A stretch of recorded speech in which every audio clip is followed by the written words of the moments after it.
Welcome, everybody. Welcome. Thank you for being here. And I am also live on Clubhouse on mancavepodcasting.com. I am Coach Les, and today we are going to be talking about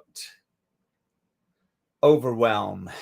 Woof! One of the most fun topics that you could possibly have a conversation about.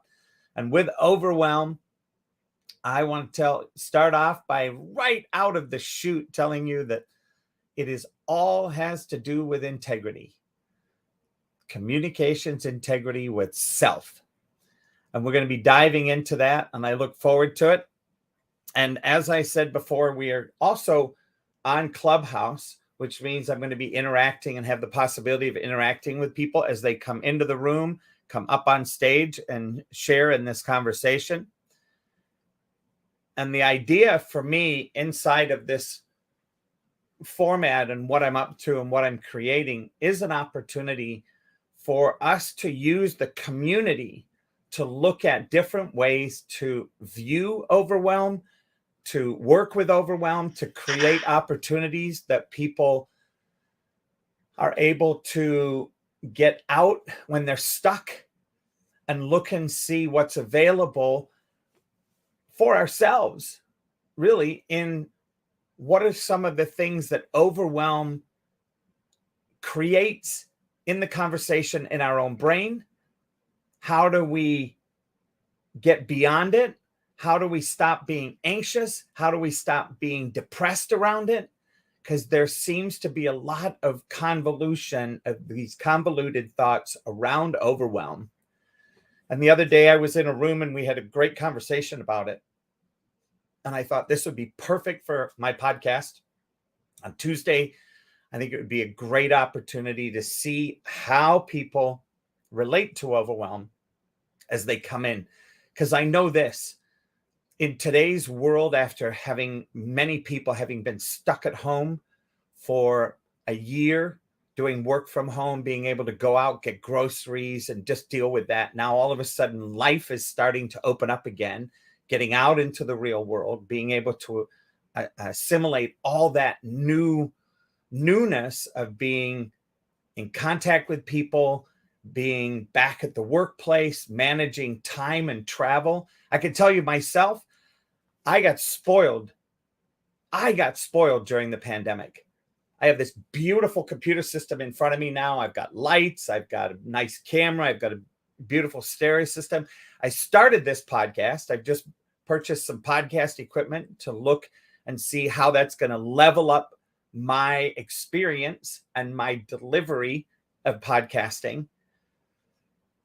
And now when I'm coaching people, especially here in Minnesota, in the Twin Cities, they want me to come and visit them live. And I'm like, okay. That takes time. And when I'm in my car, yes, I can make phone calls. Yes, I can do cold calls. Yes, I can reach back to people and I can communicate. It still eats up the clock. Whereas I had gotten spoiled sitting at a desk, dealing with people back and forth. Now there's this thing called overwhelm that's coming in, because how do I fit it all in? And this is me personally. This is just my little microcosm of an overwhelm area. And I just want to say hi to Michael's up on stage on Clubhouse, and Dr. Mina Joe Blasey is on LinkedIn listening in. Hello, Dr. Mina. It's great to see you. And thanks for dropping a note and saying hello while you were here. And my little world of overwhelm has come from managing the desire to want to go out and see people in their own environment, being able to see them. Because on Zoom or on any of these virtual or video platforms, Teams and all these things, you only can see from chest high and up unless you back up and do, a full shot. And occasionally people will put their hands up because that's one of the new Zoom ideas. Bring your hands into it, move in, move out. Some people have nothing in the background and keep it super pristine, clean. Then there are people like me that have lots of stuff to keep people busy. Oh, look, he's got a map of Napa and Sonoma. Oh, look, he's got a vision board. He was in the military. Oh, wow, look at that Zig Ziglar. Oh, who's Dr. Jensen? So all these different things. And I like that. For me, that busyness in the back is something that I believe keeps people visually entertained, and then they can hear as well. So I'm doing my best to keep two parts of their brain busy while they're looking at this show and watching and listening to what I'm up to. The overwhelm that I'm experiencing is the time putting back into my schedule, the time of travel, which before I would say was at least 8 hours a week of traveling. And now that 8 hours, you know, when I had that, I probably had four extra time slots for clients. So let's just take a moment here and say hello to Michael on the stage. Hi, Michael. How are you? Outstanding, Les. How are you doing today? Phenomenal. And I love the bonsai tree. That's awesome. Yeah, it's actually like a crystal rock tree. Oh, is it what are the? I have one with amethysts on it. I got for Christmas. What's yours? That's no, it's exactly amethyst too. Is it copper wire then too? No, it's like some sort of not like a poly. No, it's some sort of a plastic. I think it's a resin. Oh, okay, yeah. I just looked in, and it looks like it's on a loaf of bread almost. That's awesome. Yes, it's a loaf of banana bread that I just baked the other day. I put it on the counter and I kind of looked over at it. I saw that it looked like it was coming out of the bread, so I took a picture, and now it's my profile picture. That's brilliant. So mine is copper wires that were strung together, you know, wrapped together with the little amethysts on it. Oh, that one is gorgeous. I've seen that one at some of the trade shows. It's a really good find. Well, all right. Well, what do you think about this conversation about overwhelm? You know, it's actually, quite convenient that you're talking about this because I'm starting to get to points in my life where, I've got my job, I've got other responsibilities outside of my job that take up time. And, it's real, Either, trying to run your own business or just, keep up with your family and, other responsibilities. It's a very real thing being overwhelmed. The stress that everyone's facing, pre-pandemic and now post-pandemic, it's easier than ever to feel like, there's more going on that you can handle.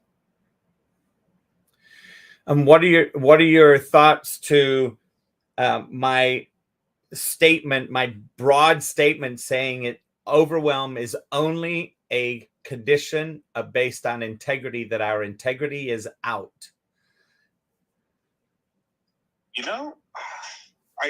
It sounds reasonable, sounds rational. I would have to maybe just kind of hear some examples of that. And maybe hear some elaboration. I was going to ask you about that actually.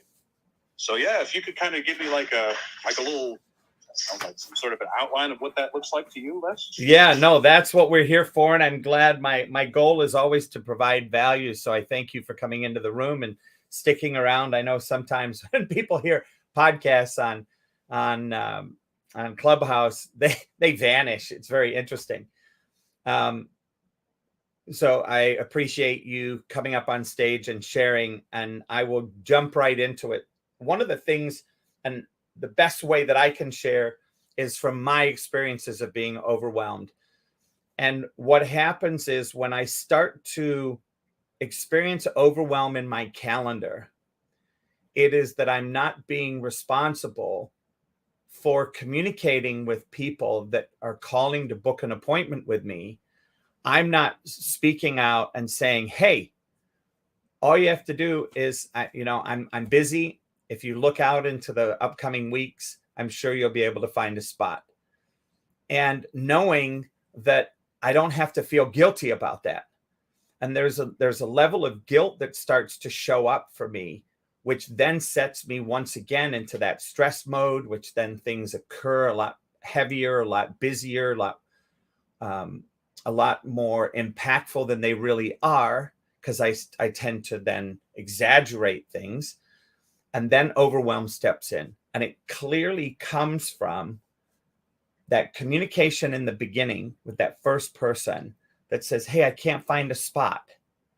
And I'm like, well, I apologize. There's not much I can do about that at this point. I will put you on a waiting list.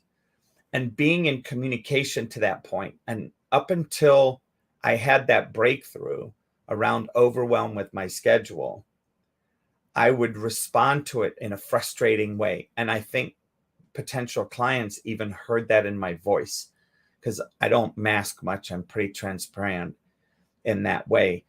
And as soon as I got to the point where, and my coach coached me like, Les, this is a great problem, quote unquote, to have. It's actually an opportunity. It means you're getting busy. It means you're getting successful. And you've got to change your perspective of this breakdown, change the way that you view it to see the positive side and not the negative side. And in then doing that, the next call I got was, I'm really sorry to say I don't have a space this week. And I'm also happy to say that, as you can imagine, I have a business and I want to be busy. And I know that doesn't support you, but next week I have an opening right here, and it's the first one available next week. Can I put your name down for that spot? And they're like, well, congratulations. Yeah, I'd like to take that spot if that's the earliest. And also, please put me on the waiting list. And I tell you, Michael, the overwhelm melted away. And all I saw in that was, wow, all I did was bring integrity to my conversation with a potential client. Does that explain? Does that communicate well? It makes a lot more sense. And Les, would you mind if I kind of gave kind of my perspective on what you said? Yes, please. So it almost sounds like to me that you're kind of saying, when you start getting overwhelmed, you start seeing these things, you need to change your expectations.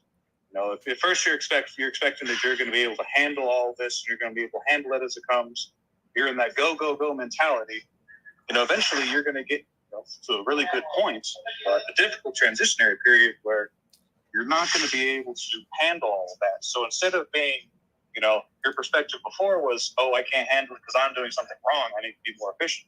You need to change that perspective to, now that I'm so busy, I need to find a way to manage this. Yeah, 100%. 100%. And, it really has been. I think that in the very beginning when it happened, there was almost this disbelief, like maybe I'm doing something wrong with my schedule. And, starting to look at that and be responsible for, no, this is just the next level of busyness.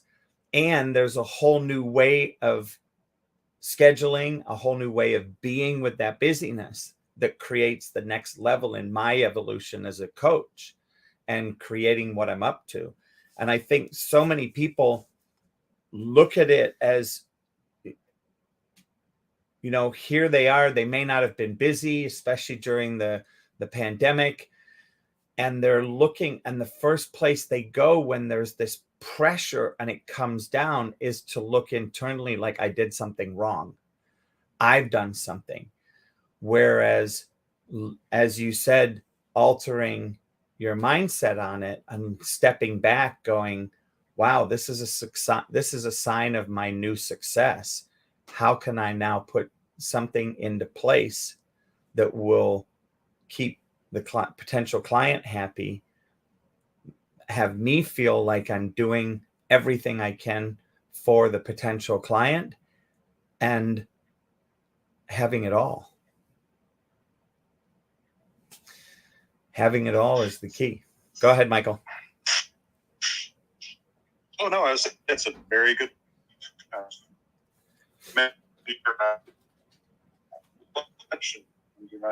you realize.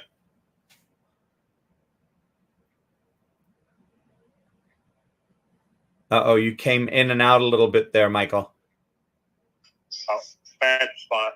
No, I was commending you on your what's the word? Ability to realize how you feel had to put in yet. And am I still cutting in and out? Yeah, a little bit. We'll just keep. All right. Well, hopefully you'll get to a little better spot. Sorry. There you go. Are you there? Probably not. There you go. Can you hear me? Yep. Now, perfect. Oh, okay. What I was trying to say, sorry about that, was I thought you were being very insightful. And I think, as somebody who's doing anything in their life, running a business or anything like that, being insightful is one of the most important things you can expect from yourself, because no one else is going to be more critical of you than you are. And when you start getting to those hard points where things start looking tough, you got to be able to look within. And, it's a very good attribute to have. And, being able to realize that you're getting overwhelmed and see it as a good thing is, it's a good philosophy to have in life. Yeah, I think when I was jotting down my notes for today, one of the other things that it paralleled for me is when we have to deal with problems, how do we address problems?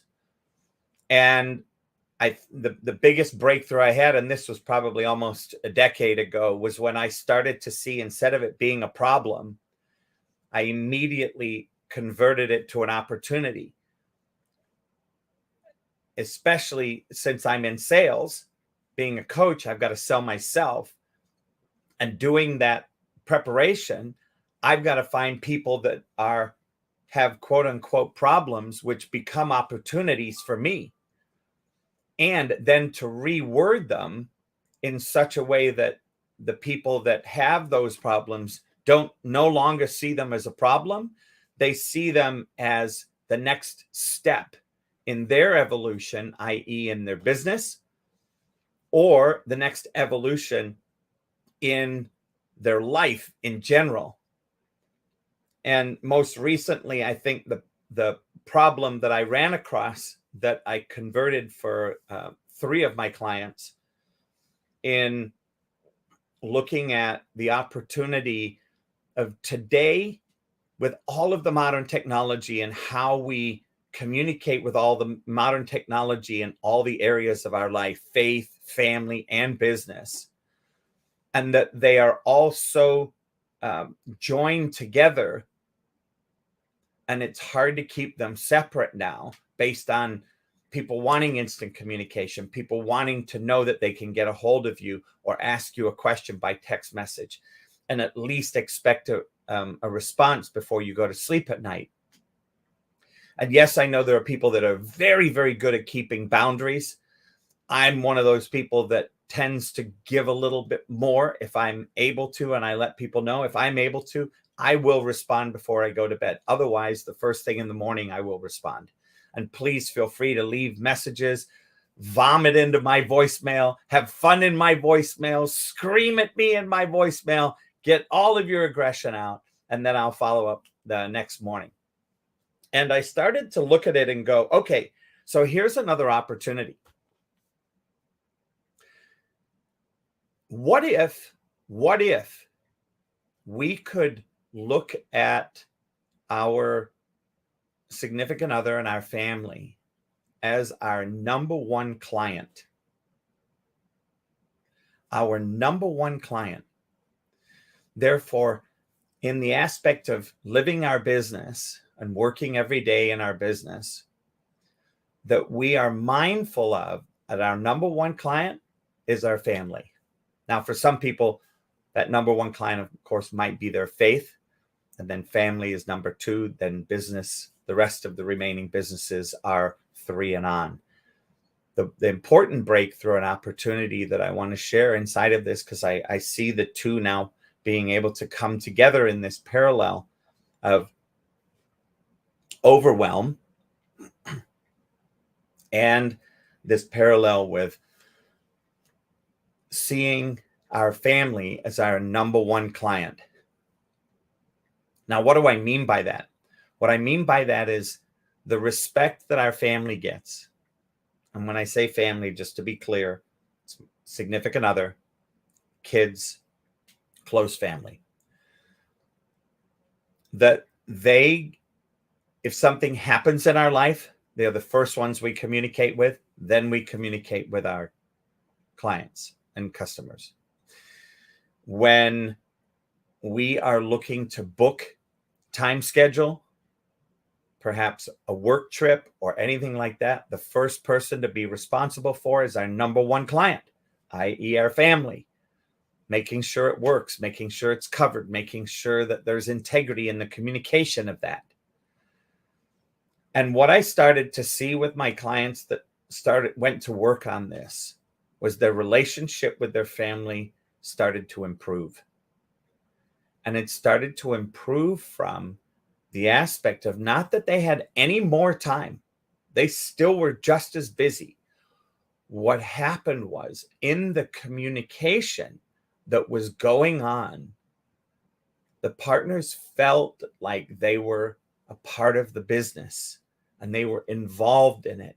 And then they knew when there was a breakdown that caused their significant other, husband or wife, depending on who's in the entrepreneurial role, had to go and respond.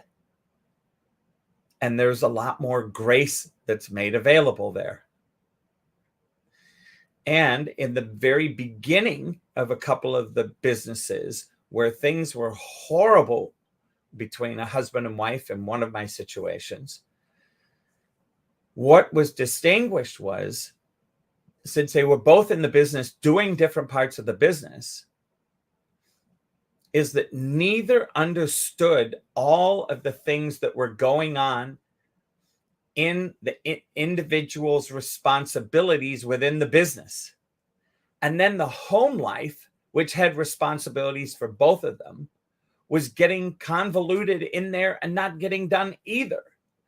And when they restored integrity and took a look and were responsible for, here are the different things I can do based on where I'm at in the city and the timing, and here are the things that it sounds like you could do here, And from that place, a new space of understanding arose in the conversation with the client, with the vendors, and all of this that were there that were impacted by this. And it was astonishing to see that synergy come together and to see what was a breakthrough was the wife acknowledging the husband and saying thank you for sharing what they shared. And here again, for me, a breakdown became a breakthrough. So I'd love to hear your thoughts, Michael, on what if family was your number one client. What are your thoughts on that? No, I can really, I can understand that. You see a lot of people who are trying, they want to do really well in their life. They want to do really well in their business. But, we're never alone in this, in that journey. And it's the kind of people that you keep beside you that, are going to get you through those hard times. And yeah, your family at the end of the day is, that's the one you come home to, hopefully, every night. And, the ones that'll be there for you, regardless if you make it or not. And, I think, it might seem, and this might sound a little pessimistic, but, if that's just one less thing you got to worry about, if you can just take care of that one thing, then, everything else is going to be a little bit easier. If you can get to, that one family event or make sure that your family just feels that much more secure with you, that's just one less thing you're going to have to stop, think about, or you're going to have to worry about. And it's going to give you so much more freedom to do some other things. And, pursue the kind of things that you want and strive for the kind of, success that you're looking for in your business or your personal life. So, I think you speak a lot of truth here, Les, on, how to live your life and, balance those sort of things out. I actually, mind if I ask you a question? Definitely. Please go right ahead. So, you're kind of talking about what to do once you start experiencing overwhelm, kind of things you should focus on. But, what are some early warning signs that somebody, with the business or, they're starting to think that they might be overwhelmed? What are some things that you would look out for and you would advise people running their own business or, doing things to look out for to start noticing if they're getting overwhelmed? That is a phenomenal question. Thank you so much for asking that. In fact, I just wrote that down. Because there really are, I do believe there really are several things to look for. And I would start with the most obvious one, and that is when you start having trouble managing your schedule. And what I mean by that is that there become breakdowns that happen. Time, you end up running late for appointments. You might even miss an appointment. You have to reschedule an appointment, and you see that rescheduling happens multiple times a week based on overlap, based on breakdowns. And when you start to see that, I would say that's a red warning. That's a red flag. And so that's the first one, would be the breakdowns in time and your calendar. The second one, and I'm just writing this down, that's why I'm stumbling in my words a second here. The second one would be when the performance of your crew, your team, or yourself out on the job site starts to deteriorate for no apparent reason other than you're very busy. And what starts to happen is you miss some of the finer details that created who you were to have such a successful business in the beginning. So to maintain that integrity is super, super important. And I know that the third thing I would say is when you start hearing people get frustrated around you about some of the upsets that are happening, i.e. in the office, i.e. in communication, i.e. on the client site, i.e. in teleconferences, Zooms. A loss in performance can be a precursor to overwhelm. And that loss in performance comes from having too many things on the plate, having not had enough time to dig into what was on the plate. And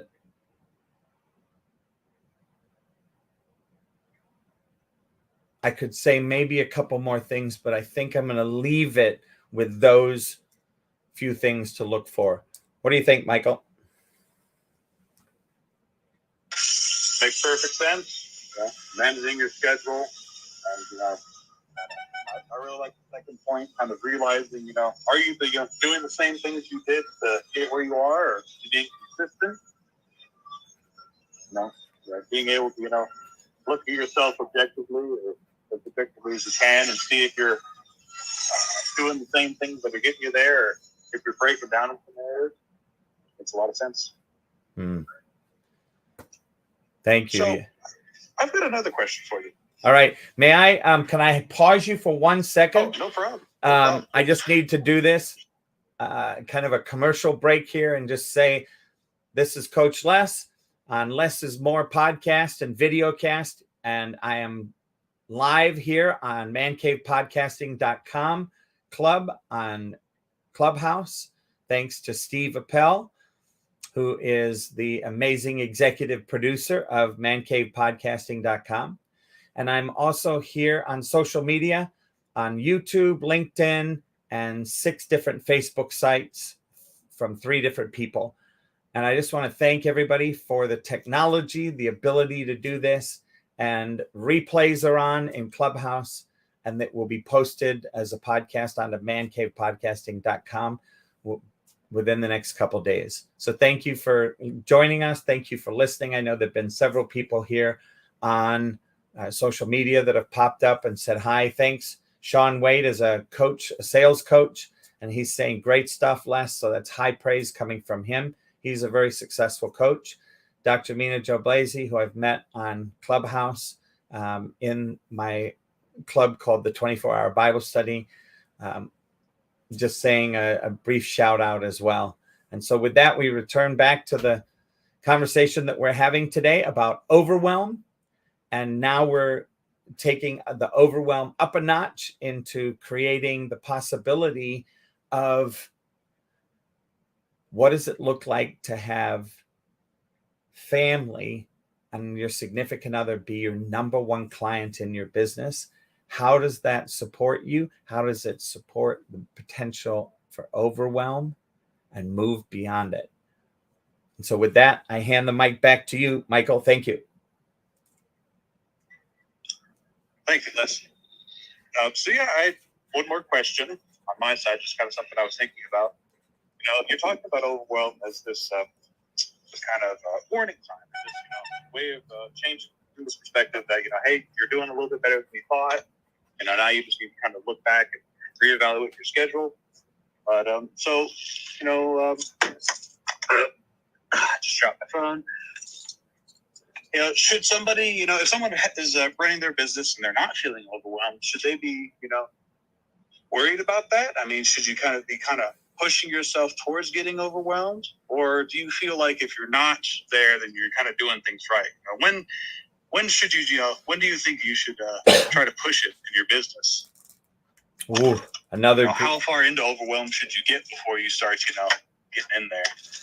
Well, it's another great question. And I would say always that we want to be continually creating a gap, and a gap in all areas, a gap in how much we're networking, a gap in how many calls we're making, a gap in proposals that we're putting out there, a gap in servicing, a gap in educating ourselves to be able to level up in what it is that we want to be leveling up in our business. I think that there are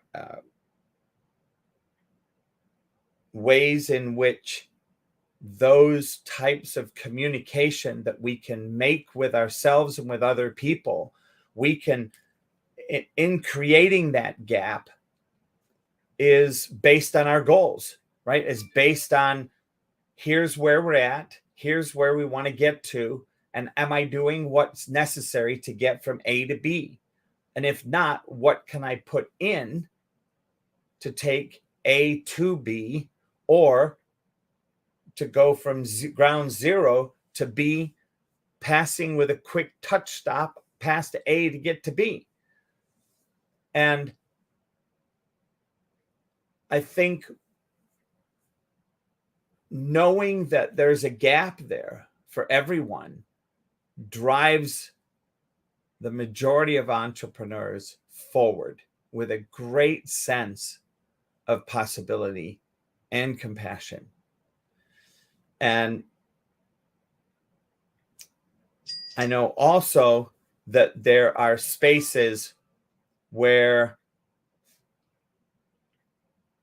we want to be cautious for overloading our plate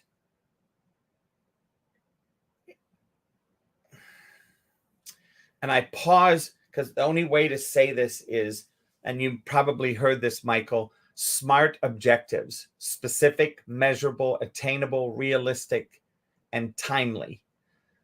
Have you heard that acronym before? Many times. It's a very good way to set goals. Yeah, and I think there are times when I throw goals onto my plate and I don't abide by those rules. I'm in a hurry, I'm excited, and I don't pay attention. And I can tell you this, the number of times that I've had to clean up with my wife in the last 4 years is the for sure, because I was thinking with this massive goal in my head, not being responsible for the impact that it would have on my time schedule to put out this connection into real, out there into works on my schedule. So there's also that with as an entrepreneur, if we have a significant other and if we have a family, to take a look at and actually be in communication. Here's what I'm looking at doing. I mean, I've spoken to my wife about this, about podcasting. I spoke to her and got her nod of approval to buy the equipment and move into that next phase of podcasting for me. And I know that that would not have been possible without stepping outside and outside of the everyday norm and putting myself in a place of not quite overwhelmed and pushing that envelope. And my coach had to remind me, did you do SMART objectives? Did you do SMART goals? Did you do them well? Here was the kicker, Michael. He said, did you do them well enough that you could take the piece of paper and show it to your wife and she'll understand what you're up to? And I smiled at that because on the first cut, I had not. I was in a hurry.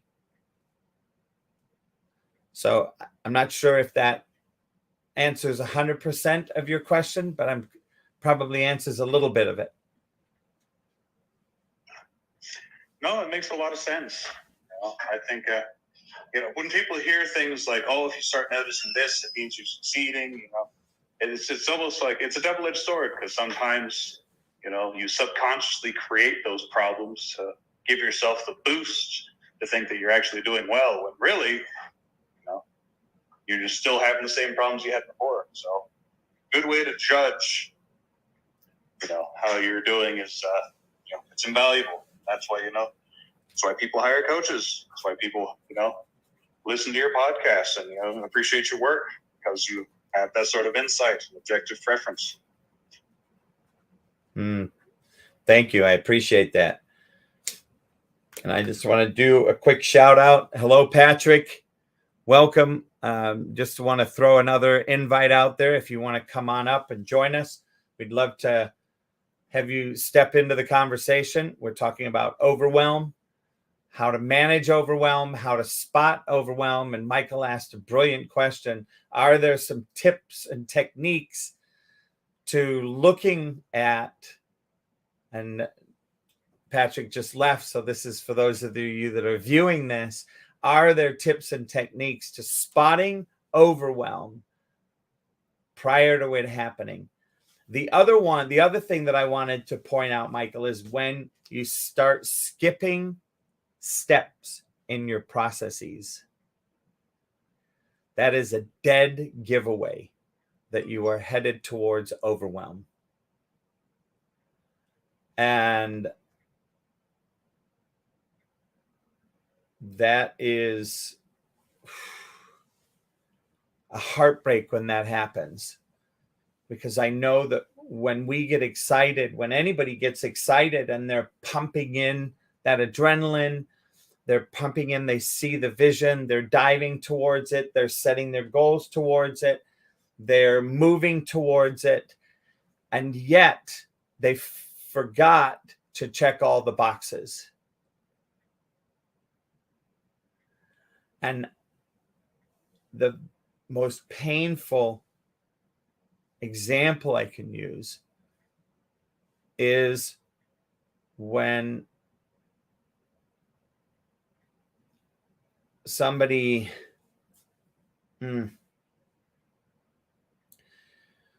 sets a goal that includes a team and a department without checking in with the team and the department.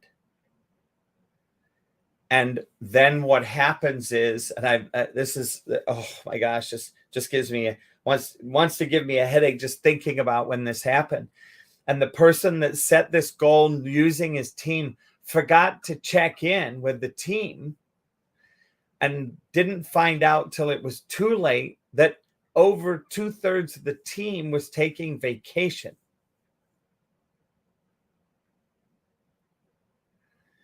And from that space, they were not available. And nobody had done the cross-checking before somebody came out and said, they're going to be home. They're available. They're going to be around. The team's going to be open-armed, waiting to do stuff. And that is the biggest misnomer that there is. So I don't know if have you had that experience before, Michael?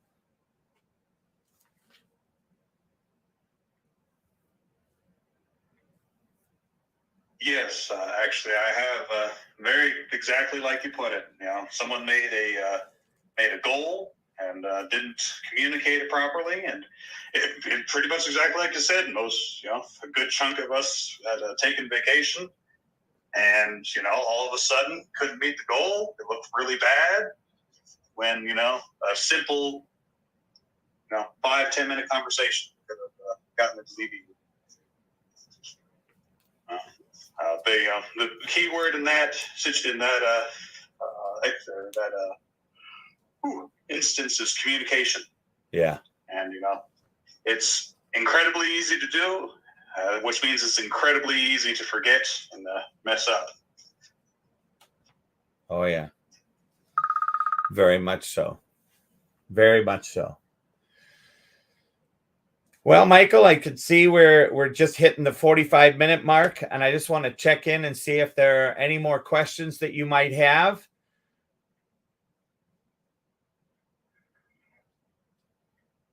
I'd have to think on it a little bit more. I mean, you've been, we understand so far how to spot the early warning signs, when to, how to push yourself towards being or getting to that state of overwhelm in a safe manner.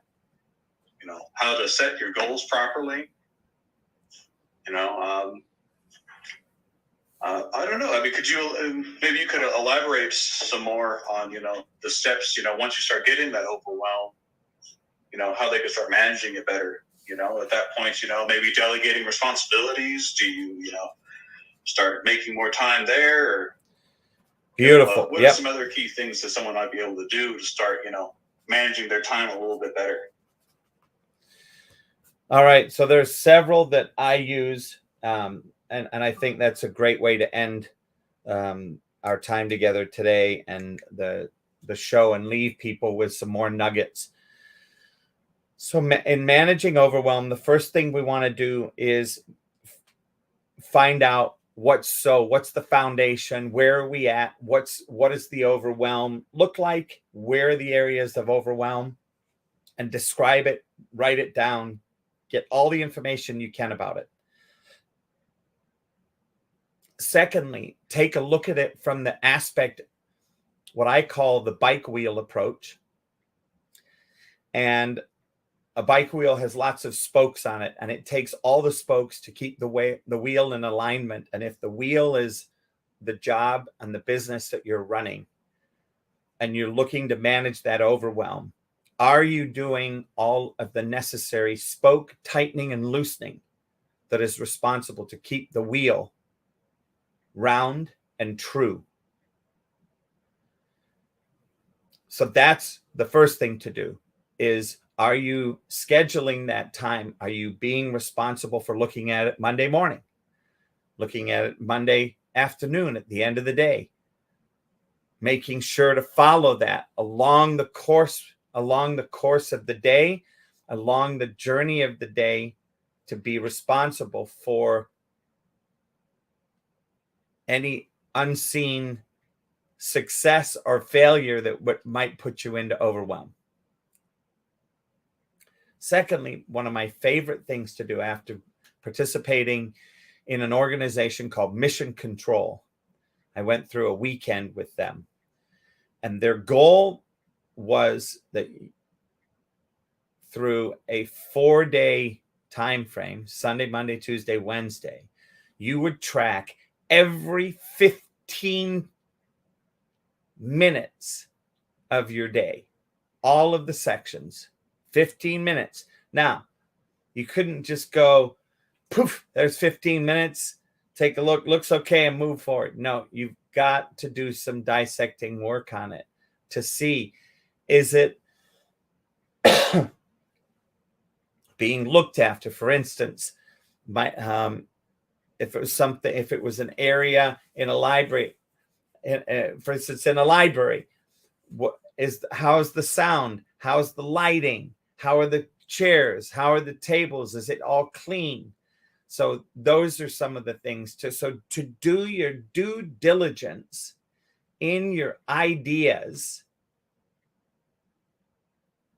in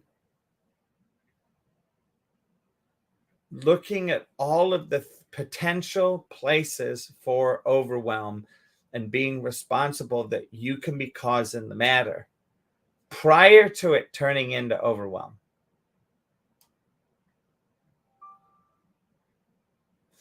And I just want to pass that to you, Michael. What are your thoughts on that? Hi, TC.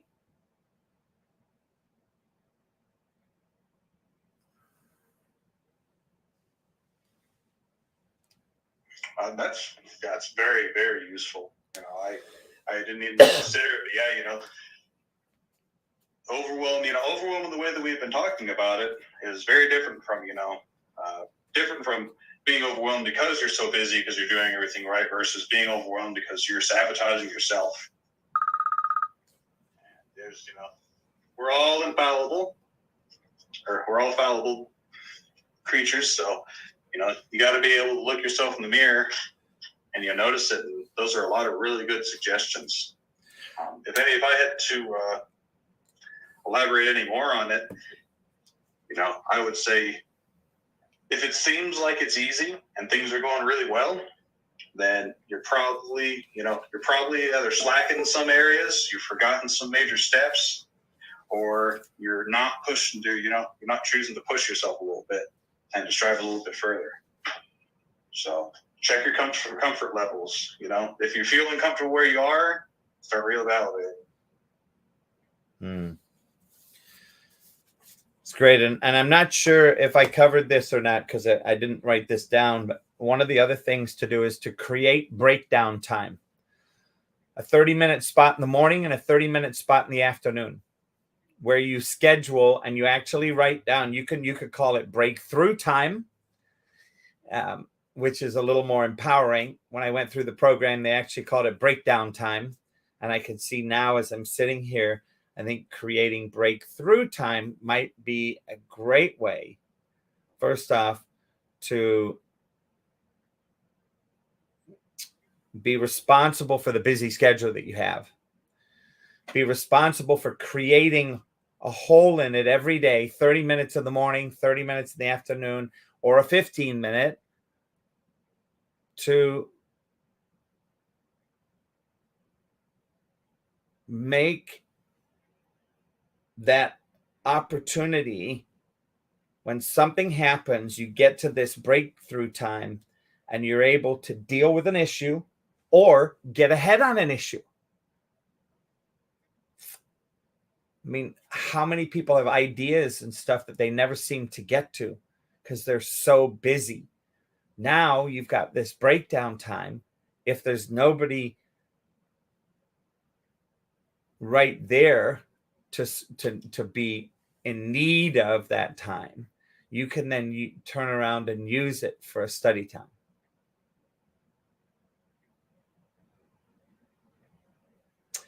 So what do you think about breakdown time, Michael? I don't think there's a person on the planet who couldn't go for some time to evaluate their day and, plan out their morning. So it's no matter what you're doing, where you are, that is phenomenal advice. Well, I appreciate you, Michael, once again. I thank you so much for being here. It's a pleasure. I look forward to getting to know you more over time. I am here Monday and Tuesday at 3 p.m. Central Standard Time to do Less is More coaching, podcast, and video cast. And I would be honored if you could make it again. And appreciate your questions, your input, your involvement, and also the little nuggets that you shared that had me get inspired. So thank you very much, Michael. Appreciate you being here.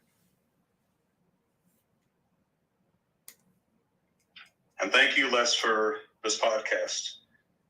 It's very helpful, very insightful, and there's a lot of people who are going to benefit from it.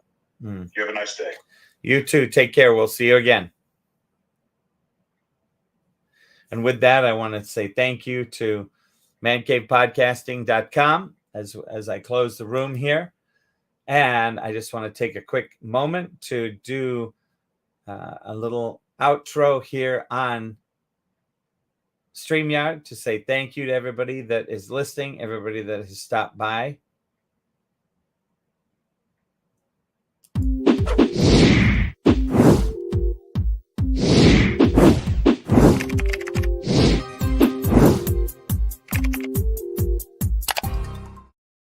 Coaching with Les has doubled my practice.